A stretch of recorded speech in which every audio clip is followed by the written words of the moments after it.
What is going on, guys? JD from New York here. Thank you so much for tuning back into the channel.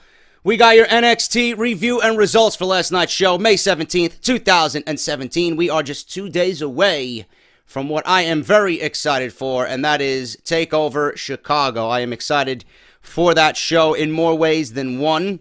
Obviously, them being in Chicago is a big factor to my excitement.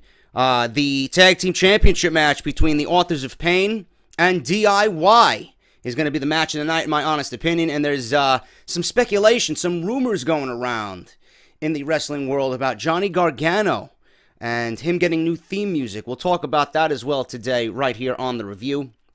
But I'm very much looking forward to that match. Anything ladder match related is always going to pique my interest. And then obviously the glorious one, Bobby Roode defending the NXT Championship against Hideo Itami. It's going to be a great, great show. I will be reviewing it on Saturday night. I might actually be doing live reactions on Twitch. I have to set that up. I will let you guys know in a separate video for that. I might be doing live reactions for the UK special tomorrow.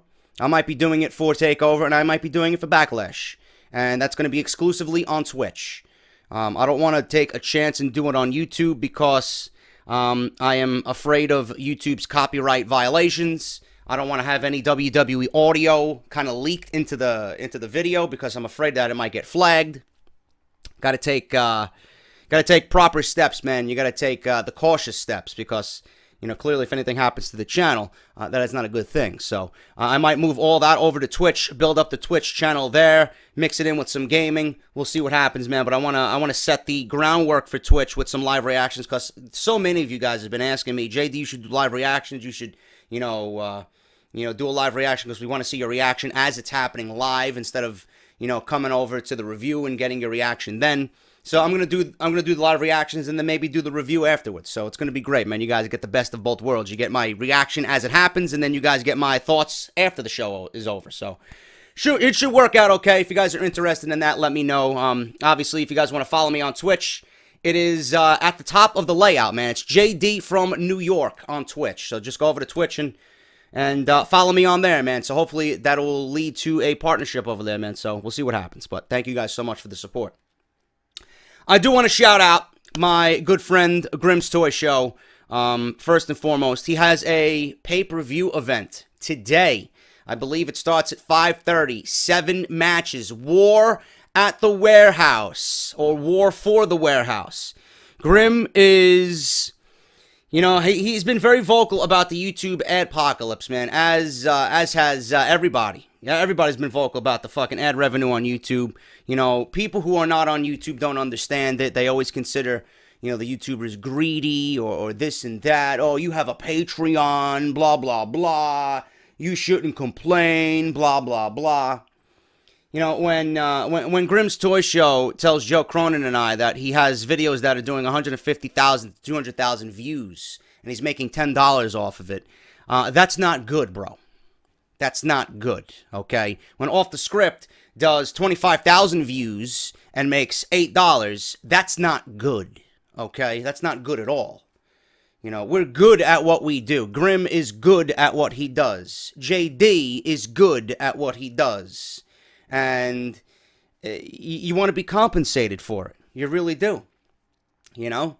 So people who are not in and around the YouTube landscape, they really don't have any valid voice on the matter because you're not in it. You're not feeling it. You're not making content. Grimm is going a step further, man. He is doing a pay-per-view special, which I believe has already been filmed. It's been taped already. It's going up. And 7 matches that you're not going to see anywhere else. And he's doing this on YouTube. And it's going to be 7 great matches, which I believe includes bonus content as well for $1.99, man. So he wants to give this a test run. And I want to shout him out for his efforts, man, because it's going to be good. So if you guys want to see some really, really fun action, go over to Grimm's Toy Show. And at or around 5:30, the pay-per-view is going to go live on his channel, man. $1.99 to, pretty much experience all that Grimm's Toy Show and GTS has to offer, man. So I just want to shout him out on that and wish him luck in his show today. But let's get talking to NXT, man. Follow me on Twitter at JD from NY206. And subscribe to the YouTube channel down below and hit that bell for the notification, as always, so you guys are up to date on my uploads, okay? And if you guys want to support the channel through other means, you could go to my Patreon page, patreon.com/JDFROMNY206. There is a bonus Q&A that I put up there just a couple of days ago. I don't believe most of you even seen it. I think I'll upload it again for you guys. Bonus Q&A, about 45 minutes of extra content. We just go over a bunch of things, you know, music-related questions, you know, personal-related questions, wrestling-related questions. It's fun, man. So if you guys want to go check that out, there's a bonus video right now on Patreon. Or if you guys just want to pledge because you support the show, $1 a month goes a long way, man. So make sure you guys go and check that out. Read the mission statement on there. Patreon.com/JDFROMNY206. And the other great way to support the show is through Audible. You guys know the deal with Audible. audibletrial.com/offthescript for your free audiobook. 30 days free to try their service out. One free audiobook included. Compatible with iPhone and Android. AJ Lee's new book is available. Daniel Bryan. Justin Roberts' new book is going to be making its way over to Audible. And it's just a great way to kill time, man. And, you know, you're getting something for free just for listening to the show. Great way to support the channel and the show. audibletrial.com/offthescript. Thank you guys so much, man. Let's get talking to NXT, man. NXT, we are 2 days away from NXT TAKEOVER Chicago. And this show was built around the main event of Cassius Ohno versus Andrade Cien Almas, Mr. Playboy himself. And then obviously Bobby Roode and Hideo Itami in the closing segment of the show. We started the show off with Drew McIntyre versus Sean Malita. And I tell you what, man, Drew McIntyre impressed me from just what I seen him really build up in the independent scene. The guy is a fucking star. Drew McIntyre is an absolute stud, man, and he's young. You know, you don't realize how young he was when he first came into the WWE. He was in his early 20s, man. You know, I believe he is at or around 30. He might not even be 30. He is still he's still in the prime. He's not even in the prime of his career, man. He's about to hit the prime of his career. That's fucking amazing. That Drew McIntyre is so good at what he does at an early age, man. And it really makes you think. Look at what we're seeing from Drew McIntyre now. Look at what we've been seeing from Drew McIntyre in the indies for the last couple of years as he was trying to build a name for himself. Look at how good he is. And look at how WWE just threw him to the wayside because they didn't know what to do with him. You know? Drew McIntyre is a success story in itself, in himself. You don't necessarily need the WWE to be successful. Drew McIntyre was successful because of himself. He went to the indies. He did what he had to do. He made a name for himself. WWE foolishly got rid of him because they didn't know what the fuck to do with him. And now, being that he made a name for himself, they immediately caught interest in him and took him back. If that's not a success story, man, if that shows you that you don't need WWE to be successful, that they're going to notice you anyway, I mean, just look at Drew McIntyre. Same thing's happening with Cody Rhodes. Same thing is happening with Cody Rhodes. I knew McIntyre and Cody Rhodes had all the talent in the world to be successful in WWE. And what happened? Cody asked for his release because they weren't doing anything with him. Drew McIntyre was fired. And look at them now. Cody Rhodes is one of the biggest names on the indie circuit. I'm going to be calling his match. I believe he's going to be fighting Anthony Gangone at the next House of Glory show. And I'm going to be by ringside calling the match. I mean, that's ridiculous. Cody Rhodes is one of the biggest names in the independent circuit. And it just goes to show you that WWE is clueless when it comes to several different talents. How don't you realize that Cody Rhodes has greatness in him? I mean, does everybody need to leave WWE to prove that they are foolish? It's ridiculous. Absolutely ridiculous. I wish Drew McIntyre the absolute best in WWE, man. And he's pretty much showing, I would use this as motivation. And I guarantee you he is. You fucked me over the first time. You didn't see nothing in me the first time. I'm going to make you open your eyes this time. And that's exactly what he's doing, man. And he has been just brutalizing opponents, man. Such hard-hitting fucking matches, man. He's got that strong style in him that you really don't see, man. He's stiff as a motherfucker. And it's just great to see. Sean Malita, you know, it was a very hard-hitting match. So hard-hitting that Malita, at one point, jumped off the top rope and did a code breaker off the top rope. Nailed McIntyre right in the face. McIntyre had a blood clot underneath his eye, and that seemed to enrage him even more. And Drew McIntyre eventually, you know, finished him off with the Claymore. Brutal fucking Claymore by Drew McIntyre. And he defeated Sean Malita. If you guys are familiar with Sean Malita, he was part of the Cruiserweight Classic last year. He's part of the Samoan Dynasty. I'm sure he's going to have a bright future in WWE just based on who his family lineage is, or what his family lineage is. But Drew McIntyre is really opening eyes, man. And they did announce that Drew McIntyre will be at TakeOver Chicago. It's going to be taped. He's not going to be on the actual show, but he's going to be in a match with Wesley Blake right before TakeOver, and that's going to be taped for next week. So we're going to get the Chicago crowd. We're going to get Drew McIntyre in front of that TakeOver crowd next week during the NXT TV tapings, man. So that should be fun for sure. Aleister Black is going to be a part of that. So I'm glad that they're putting these guys in front of the Chicago crowd, because I know Chicago is going to love both McIntyre and Aleister Black at TakeOver, even though they're not going to be on the actual show. After the match was over, Kayla Braxton catches McIntyre on the ramp to ask if he is concerned about Wesley Blake's attention. Drew McIntyre, great fucking promo. He looks like he's ready for fucking war. Drew says he'd be more upset if he didn't have everyone's attention in NXT. Great answer. If Blake wants to grab a piece of the spotlight, McIntyre says he will face him here next week. Can't wait to see what happens, man. Drew McIntyre, I'm telling you right now, it's going to be McIntyre versus Bobby Roode at TakeOver Brooklyn, and that's going to be a great fucking feud, man.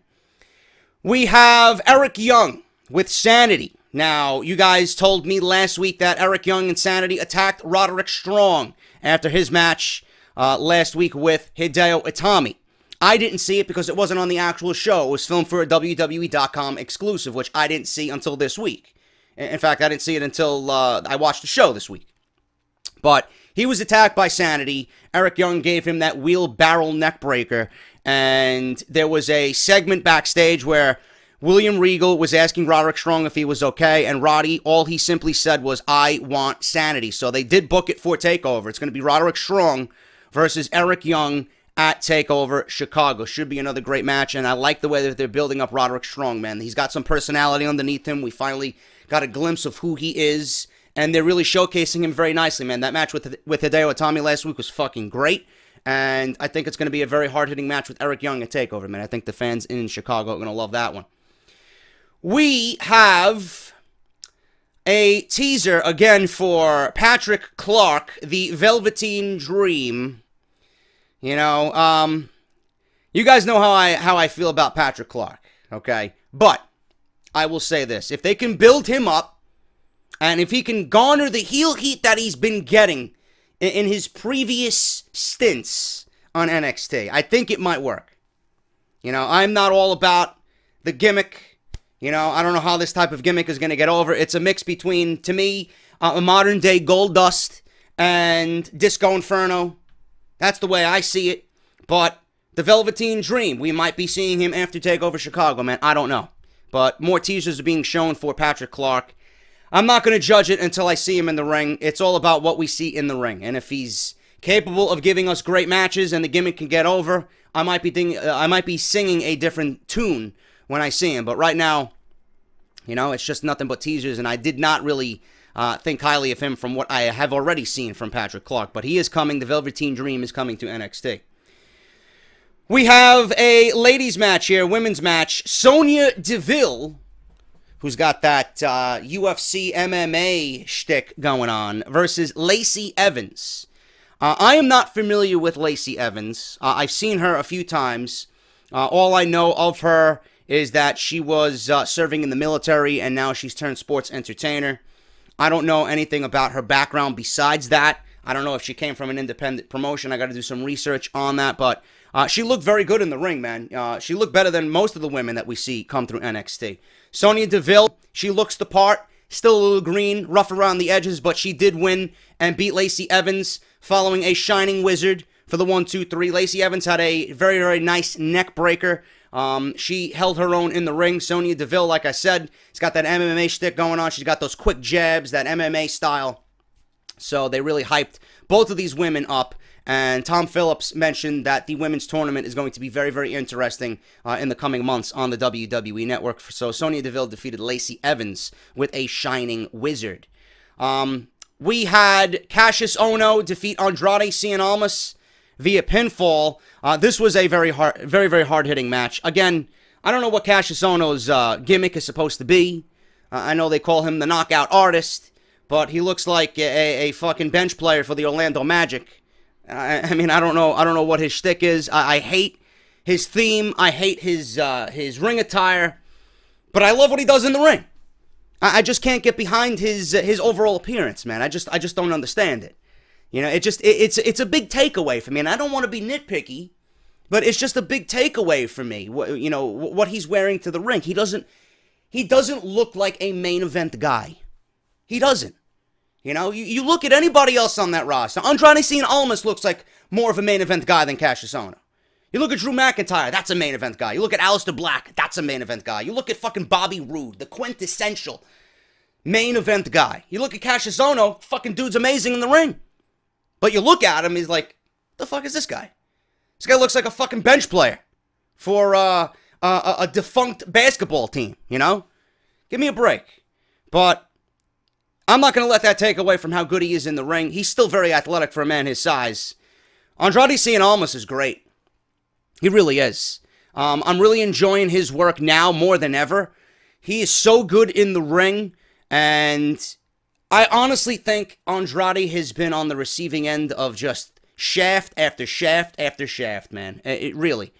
He is so good at what he does, and he's just in one of those situations where it's just the wrong place at the wrong time. He's been used as nothing more than to get other guys over. And that sucks, you know? I could easily see him, and I don't want to pigeonhole him in the cruiserweight division. I don't want to pigeonhole him on 205 Live. He would fit perfect on 205 Live. He really would. I would love to see him on SmackDown, period. I think he would fit very well on SmackDown. But the thing with Andrade is I don't think the fans are all that invested in the character.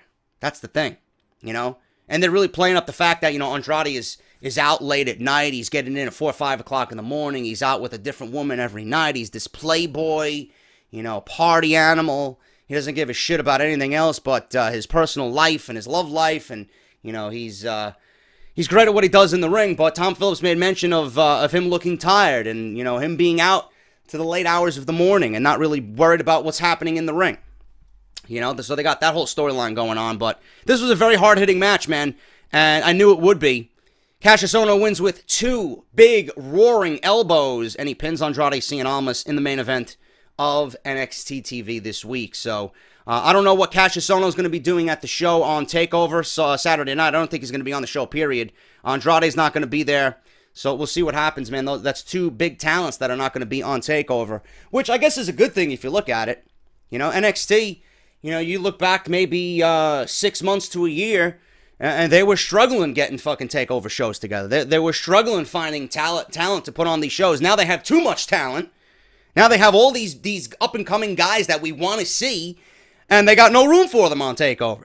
You know, it's a good thing, but it's also a bad thing. It's a bad thing because we want to see these guys like Aleister Black and Drew McIntyre on the main shows, but, you know, they got all the show put together already. And they got too much talent where they can't put everybody on the same show. I guess it's a good thing, man. I would not take away that as a bad thing. But Cassius Ohno beats Andrade in the main event with 2 big roaring elbows for that knockout on Andrade Cien Almas. Bobby Roode and Hideo Itami is the closing segment for this show right before TakeOver. Bobby Roode enters the ring. He doesn't do his long, drawn-out entrance. He just comes walking down the ring with the beautiful NXT Championship in a $5,000 custom-made suit. Everywhere he goes, everyone is talking about Hideo Itami and the go-to-sleep. The champ doesn't get it. Bobby Roode doesn't get it. Sure, he's knocked some people out, broken a few jaws. He can admit it. Itami knocked him out a few weeks ago with the GTS. But he was minding his own business, says Bobby Roode. $5,000 custom-made suit, he might add. He was given a GTS and a $5,000 custom-made suit. And the attack was unprovoked. That will never happen again, says Bobby Roode. Though, because in Chicago, he won't be standing around in a suit. He'll be taped up and ready to go, ready to defend his NXT championship. And he'll do what Hideo Itami has done to everybody else. Beat him. Embarrass him. And make an example of him in his NXT. Roode makes fun of him being out injured so often, and they did mention that Hideo Itami's been with NXT 3 years, and that he's been injured for 2. So he's going to embarrass him and make an example of him. He's been injured so often, and says he didn't even know Hideo Itami was still employed here. Low blow there by Bobby Roode. He compares him to his run, elevating NXT to another level. Itami is going to have to go back to Japan and look his wife and kids in the eye and tell him that he is a failure. This time, because of Bobby Roode. Hideo comes out, and his music hits. He walks down the ramp, staring at Bobby Roode. William Regal and several officials get in between Hideo Itami and Bobby Roode, not wanting any altercation on this night. And Hideo Itami makes like he's going to leave and go to the back, but he slides into the ring and just fucking fools everybody. He takes down Bobby Roode. Security's trying to pull him off. But then he wipes every one of them out and hits 2 of them with a GTS. He approaches the third, but Bobby Roode attacks Hideo from behind. But Hideo turns the table and sends the champ, reeling with another GTS. He sends Bobby Roode to Dreamland with another GTS, man. So that's the way NXT went off the air. And, in Wrestling 101, man, if you look at the rule book for Wrestling 101, we have the challenger, again, getting the best of the champion 2 straight weeks. So, more likely than not, Bobby Roode is going to win the NXT championship match Saturday night in Chicago, which I fully believe he will. I don't think Bobby Roode is set to lose this title yet anyway, but we will talk about more about that on Friday's episode of Off the Script, where I go over Backlash and NXT TakeOver Chicago. We will talk about Adam Cole heading to NXT. I will save that for the NXT review for TakeOver, or preview for TakeOver, rather. And there is rumors going around with Tommaso Ciampa and Johnny Gargano. I think I'll save that for the Off the Script episode on Friday, because there's big rumors about a possible breakup of DIY. I don't think so, but we'll talk about that in the preview and predictions for NXT TakeOver Chicago on Friday's episode of Off the Script. Not much of a go-home show, man. There was a lot of filler on here. Drew McIntyre in action. We got some of the women in action with Lacey Evans and Sonya Deville, Cassius Ohno and Andrade Cien Almas. And that was pretty much it, man. This was all about Bobby Roode and Hideo Itami just getting their last licks in right before TakeOver. We've seen build for the other matches in the previous weeks. Last week we got DIY and Authors of Pain. We got a bunch of other stuff with the women, with that Battle Royal that was laid out for the Women's Championship. This week it was all about Bobby Roode and Hideo Itami. Should be a great show. I can't wait for it on Saturday night. TakeOver is always great, and being that it's in Chicago with some of the best fucking crowds, best fucking fans in the world being in Chicago, man, I can't wait to see the excitement that is TakeOver Chicago. But thank you guys so much, man. If you enjoyed the review, hit that thumbs up. I will be back maybe later today with some more news, because I do have a lot of news this week, so I might want to get some of it out before we actually hit Off the Script. So you might see an extra later today. But until then, guys, hit that thumbs up. Follow me on Twitter at JDFROMNY206, and hit that subscribe button down below if you guys want to have some of the best review and results and news and rumors videos out there right here on YouTube.com, as well as the bell for notification. Man, hit that bell so you guys are updated on whenever I do upload a video. I'm JD. Thank you guys so much, and I'll see you all maybe later today with an extra, and definitely tomorrow for Off the Script at 11 a.m., man. Episode 160 as we head into this big weekend for TakeOver Chicago and WWE Backlash. Take care, guys. Make it a great Thursday, and I will see you all on Off the Script. Talk to you later.